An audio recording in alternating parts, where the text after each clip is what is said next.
प्रभु ने अपने सुनट नर्तक अवतार की लीला से नानाजी महाराज हिमावन के उदाहरण को माध्यम बना के संसार को ये सीख प्रदान की है कि यदि अपनी कन्या के लिए उचित वर का चुनाव करना एक पिता का दायित्व है, तो अपनी पुत्री की इच्छा ज्ञात करना भी एक पिता का कर्तव्य है।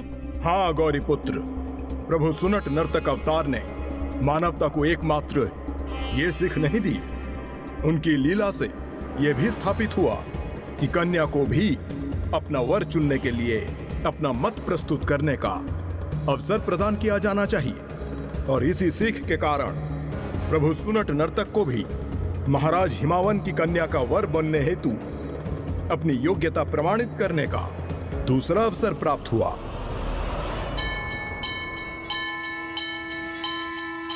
मेरी पुत्री तुम्हें एक अवसर और देना चाहती है, इसीलिए मैं तुम्हें अपनी योग्यता सिद्ध करने हेतु अनुमति देता हूं।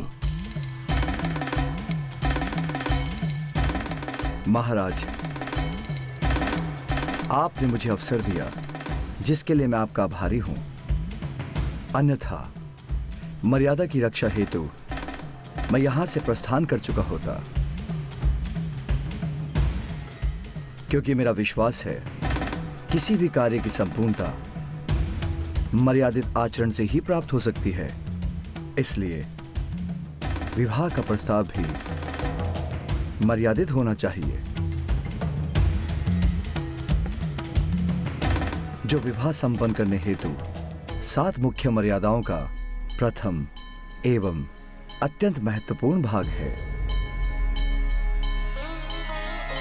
इसलिए विवाह प्रस्ताव की प्रथम मर्यादा के अनुसार वर पक्ष के वरिष्ठ सदस्य को विवाह प्रस्ताव लेकर कन्या के माता पिता के समक्ष जाना चाहिए,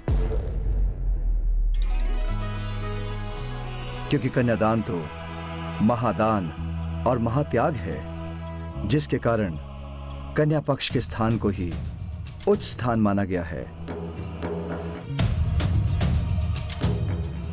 दूसरी मर्यादा बड़ों का आदर सम्मान, क्योंकि दोनों पक्षों के वरिष्ठ सदस्य विशेष रूप से पितामह एवं पितामही यदि वो जीवित हैं तो उनके अथवा माता पिता के आशीर्वाद से ही ब्रह्म विवाह पूर्ण होता है। उनकी अनुमति और सहमति के बिना विवाह संपन्न अवश्य हो जाए, किंतु पूर्ण नहीं होता। तीसरी मर्यादा लेन देन से संबंधित है।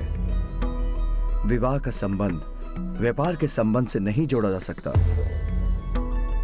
इसलिए उसमें शुभकामनाओं के अतिरिक्त किसी भी प्रकार का लेन देन कदापि नहीं होना चाहिए।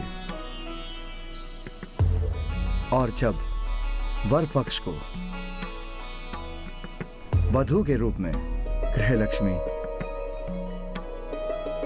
और वधू पक्ष को कन्यादान जैसा अतुल्य महापुण्य प्राप्त हो, तो ऐसे शुभ कार्य में किसी भी अन्य का लेन देन होना तो सर्वथा अनुचित है।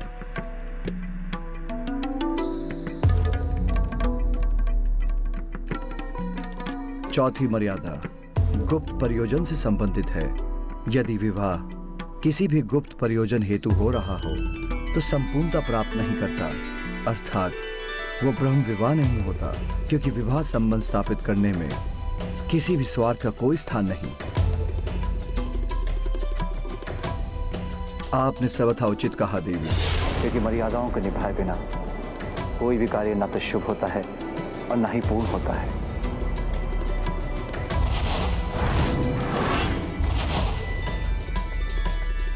पांचवी और छठी मर्यादाएं निमंत्रण संबंधित है। मर्यादा के अनुसार विवाह निमंत्रण सदैव परिवार के वरिष्ठतम सदस्य की ओर से जाना चाहिए और प्रथम निमंत्रण प्रथम पूज्य विघ्नहर्ता गणेश जी को ही भेजा जाना चाहिए, क्योंकि विघ्नहर्ता होने के कारण वो शुभ कार्यों से सभी विघ्नों को दूर रखते हैं।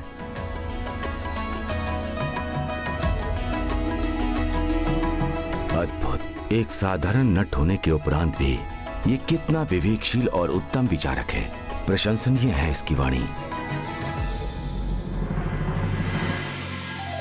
चाहे ये कितना भी बुद्धिमान, कितना भी उत्तम एवं गुणवान वक्ता क्यों ना हो, किंतु ये मेरी पुत्री से विवाह करने योग्य नहीं है। मैं इस निर्धन नट को अपनी पुत्री कभी नहीं दूंगी।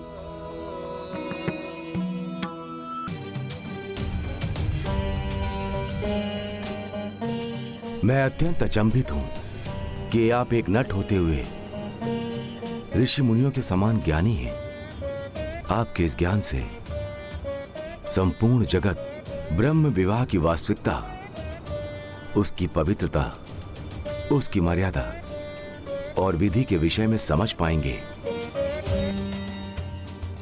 आपके पास ज्ञान का सागर है, इसीलिए आप जैसे ज्ञान स्वरूप को मेरी पुत्री पार्वती का हाथ सौंपना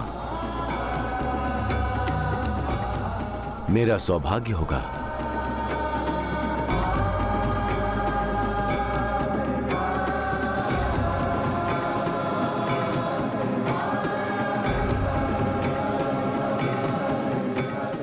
किंतु अंतिम निर्णय मेरी पुत्री पार्वती का होगा। यदि उसे यह विवाह स्वीकार है और इस विवाह से आप दोनों प्रसन्न होते हो, तो इस विवाह के लिए मेरी अनुमति अवश्य है।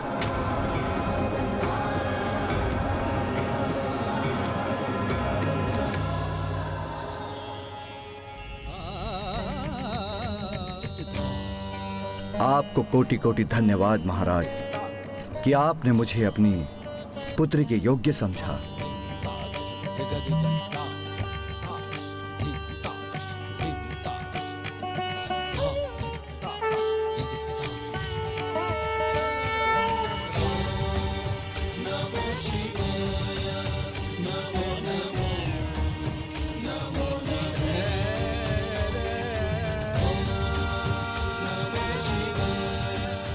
मुझे आपके चारों ओर ईश्वरी ऊर्जा का आभास हो रहा है। यदि यह आभास मेरा सत्य है, तो कृपा करके मुझे अपने वास्तविक रूप में दर्शन देने की कृपा करें।